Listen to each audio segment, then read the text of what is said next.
여러분, 새마을금고에 돈 맡기셨다면 지금 당장 확인하셔야 합니다. 내 돈이 통째로 날아갈 뻔했다는 이야기 뉴스로만 보셨나요? 이번엔 당신 차례일 수 있습니다. 정부가 급히 칼을 빼든 이유 절대 그냥 넘기지 마십시오. 7월 21일부터 모든 게 바뀝니다. 예금 있는 분들, 특히 어르신들께는 생명줄 같은 소식입니다. 이 영상 하나로 내 돈이 사라질 위험을 막을 수 있습니다. 몰라서 당하는 예금 사고, 이제는 남의 일이 아닙니다. 구독하시면 금융사고를 피하는 법을 가장 먼저 알려드립니다. 좋아요와 알림 설정까지 해두시면 당신의 예금 한 발 앞서 지킬 수 있습니다. 혹시 새마을금고에 예금 계좌를 두고 계신가요? 7월 21일부터 여러분의 돈이 달라집니다. 정부가 직접 나섰습니다. 새마을금고에 대한 특별 조치가 시작됩니다. 이번 영상에서는 이 내용을 아주 쉽게 핵심만 짚어서 전해드리도록 하겠습니다. 새마을금고뿐 아니라 은행 계좌를 가진 모든 분들이 꼭 알아야 할 금융제도 변화, 예금자 보호 한도 상향, 그리고 고령층과 디지털 취약계층을 위한 제도까지 정리해드리겠습니다. 끝까지 보시면 여러분의 돈을 지키는데 큰 도움이 되실 겁니다. 은행 거래는 이제 우리 일상의 일부가 되었습니다. 인터넷 뱅킹, 모바일 앱, ATM, 창구 방문까지 하루에도 몇 번씩 우리는 금융기관을 이용하죠. 국민은행, 신한은행, 농협, 우리은행 같은 시중은행뿐만 아니라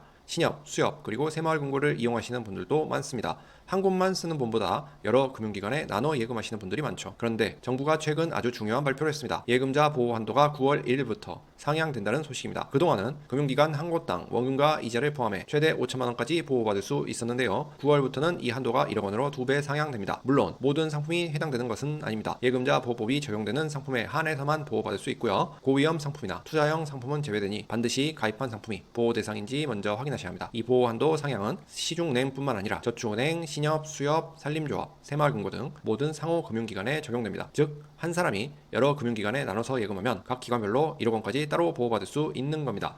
분산 예치를 통해 더 안전하게 자산을 운영할 수 있게 된 거죠. 이뿐만이 아닙니다. 은행 대리업 제도도 추진 중입니다. 디지털 기기에 익숙하지 않은 고령층이나 은행 지점이 없어 불편함을 느끼는 인구 소멸 지역 거주자들을 위한 제도입니다. 간단히 말하면 은행이 아닌 우체국 등에서 은행 업무를 볼 수 있게 해주는 것입니다. 대출 상담, 서류 접수, 대출금 수령까지도 우체국에서 가능해집니다. 기존에는 가까운 은행 점포가 문을 닫으면 버스 타고 먼 시내까지 가야 했던 분들 많으셨죠. 이제는 동네 우체국에서도 대부분의 은행 업무를 볼 수 있게 될 가능성이 커졌습니다. 이 제도는 현재 국회에서 법제화가 논의 중이고 일부 지역에서는 시범적으로 먼저 운영될 예정입니다. 하지만 오늘 영상의 핵심은 따로 있습니다. 바로 새마을금고입니다. 왜 하필 새마을금고일까요? 최근 수년간 새마을금고에서 발생한 각종 금융사고 때문입니다. 뉴스 보셨죠? 임직원의 횡령, 배임, 부당대출, 심지어 사기 사건까지 터졌습니다. 왜 이런 일이 반복될까요? 이유는 명확합니다. 새마을금고는 금융감독원의 상시 감독 대상이 아니기 때문입니다. 시중은행은 금융감독원의 엄격한 관리를 받지만 새마을금고는 행정안전부 소속입니다. 즉, 금융전문감독기관에 촘촘한 감시가 미치지 못한다는 이야기죠. 이러한 구조적 허점이 결국 금융사고로 이어졌고 정부가 이번에 칼을 빼든 겁니다. 7월 21일부터 시행되는 새마을금고 특별조치의 핵심은 다음과 같습니다. 첫째, 원 스트라이크 아웃제 도입입니다. 횡령, 배임 등 중대한 사고를 일으킨 임직원은 단 한 번의 잘못으로도 즉시 면직 처리됩니다. 둘째, 내부 통제 관리자에 대한 책임 강화입니다. 사고를 방치하거나 관리 소홀한 책임자에게도 엄중한 징계가 내려집니다. 셋째, 내부 고발자 보호 및 포상 강화입니다. 기존에는 포상금이 사고 금액의 최대 5천만 원이었는데요. 앞으로는 사고 금액의 최대 5억 원까지 받을 수 있습니다. 넷째, 전국 새마을금고에 대한 분기별 상시 점검이 강화됩니다. 금고별 윤리 교육을 확대하고 문제가 있는 곳은 중앙회가 직접 나서 실시하고 문제를 취합니다. 이번 조치는 단순한 경고가 아닙니다. 정부는 새마을금고에 대한 신뢰 회복을 위해 강도 높은 실사와 구조의 개선에 나섭니다.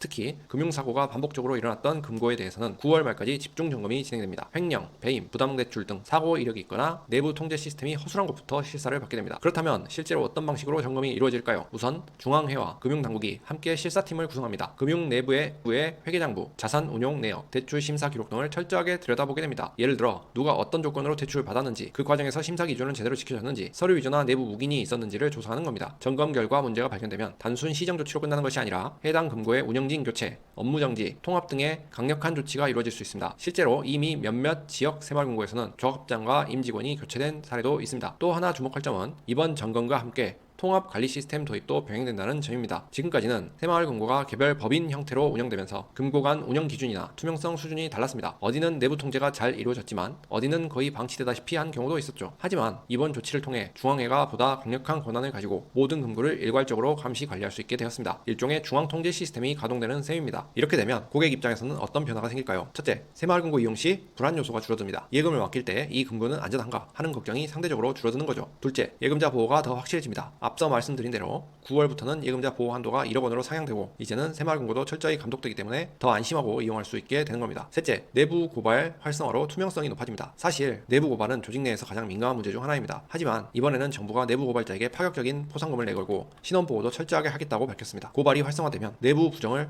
사전에 차단할 수 있는 자정 능력이 생기게 되겠죠. 넷째, 금융사고 발생 시 책임 소재가 명확해집니다. 과거에는 사고가 발생해도 누가 책임인지 불분명한 경우가 많았습니다. 하지만 이제는 단 한 번의 사고로도 해당 임직원이 면직될 수 있고 관리 책임자도 징계를 피할 수 없게 됩니다. 이제 새마을금고는 더 이상 느슨한 관리 아래 놓인 금융기관이 아닙니다. 정부와 중앙회가 함께 책임지고 보다 엄격하게 감독되는 체계로 전환되고 있는 중입니다. 그렇다면 앞으로 새마을금고 이용자들이 주의해야 할 점은 무엇일까요? 가장 먼저 해야 할 일은 자신의 예금이 예금자 보호 대상인지 확인하는 것입니다. 예금자 보호법이 적용되는 일반 예적금 상품인지 혹은 펀드, 주식형 상품처럼 비보호 상품인지 체크해야 합니다. 상품 가입 시 설명서를 다시 한번 읽어보시고 모바일 앱에서도 상품 정보 확인이 가능하니 꼭 체크해 보시기 바랍니다. 다음으로 한 곳에만 목돈을 넣어두기보다는 금융기관을 분산하는 것도 좋은 방법입니다. 앞서 말씀드린 대로 기관별로 1억 원까지 보호가 되기 때문에 여러 곳에 나눠서 예치하면 그만큼 안전자산이 늘어나는 셈이죠. 또한 만약 자신이 거래하고 있는 금고가 최근 언론에 이름이 오르내리거나 지속적인 민원이 발생한 곳이라면 과감하게 다른 금융기관으로 옮기는 것도 고려해 볼 수 있습니다. 이건 단순한 걱정이 아니라 자산을 안전하게 지키기 위한 현명한 소비자의 자세입니다. 자, 지금까지 새마을금고 관련 변화 중에서 가장 중요한 핵심들을 정리해드렸습니다. 자, 이제 마지막으로 새마을금고를 둘러싼 구조적 문제와 예금자 입장에서 꼭 기억해야 할 행동 전략까지 정리해보겠습니다. 우선 새마을금고는 일반 시중은행과는 그 출발점이 다릅니다. 지역 공동체의 협동조합 성격이 강했고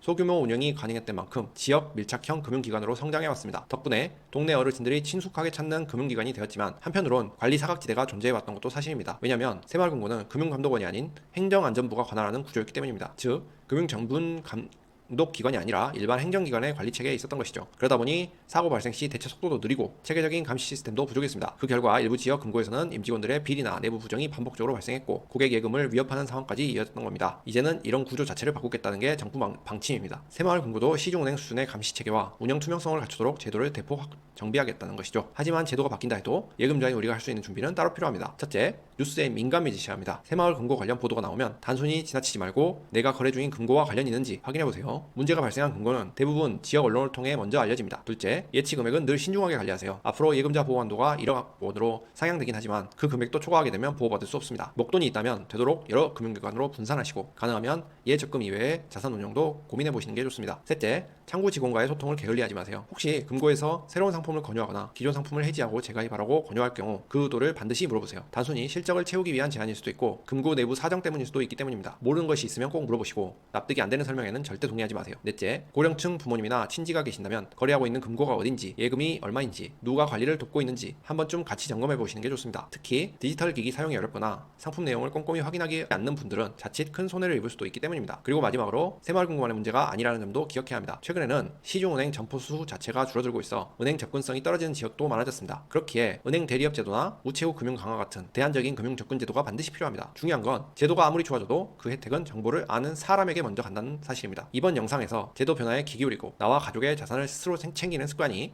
앞으로의 금융 생활에서 아주 큰 힘이 될 것입니다. 이 영상을 보고 계신 여러분은 이미 그 첫 걸음을 떼신 겁니다. 이제 주변 분들에게도 알려주세요. 새마을금고 7월 21일부터 이렇게 달라진대. 단 한마디라도 알려주신다면 누군가에겐 소중한 정보가 될 수 있습니다. 저는 앞으로도 이렇게 꼭 필요한 금융정보 그리고 예금자 입장에서 정말 유익한 정책 변화들을 알기 쉽게 정리해서 전해드릴게요. 끝까지 시청해주셔서 감사합니다. 정봉남이었습니다.